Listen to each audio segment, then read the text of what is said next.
Nepal cricket सङ्घ क्यानले star league spinner Sandeep लामिछानेलाई युनिटी कप अन्तर्गत अन्तिम 2 खेलमा निलम्बन गरेको जनाएको छ। नेपालले टेस्ट मान्यता राष्ट्र वेस्ट इन्डिजसँगको खेलको ऐतिहासिक सिरिजको पहिलो खेल सुरु हुनु 45 मिनेट अगाडि सन्दीपले खेल नखेल्ने भनेको क्यानले जनाएको छ। टोलीका प्रमुख बलर सन्दीपले महत्त्वपूर्ण खेल अगाडि नखेल्ने भनेपछि टिम म्यानेजमेन्ट, खेलाडी तथा समग्र नेपाली क्रिकेटमा गम्भीर असर गरेको भन्दै सिरिजको बाँकी 2 खेलमा टिम म्यानेजमेन्टको सिफारिस अनुसार सिरिजका बाँकी 2 खेलको लागि उनलाई निलम्बन गरेको क्यानले जनाएको छ।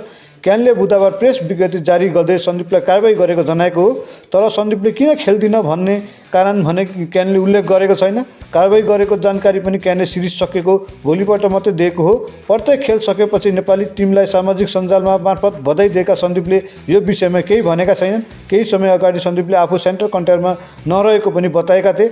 युएईको शारजामा सिरिज खेलेर नेपाली टोली बुधबार ओमान पुगेको छ।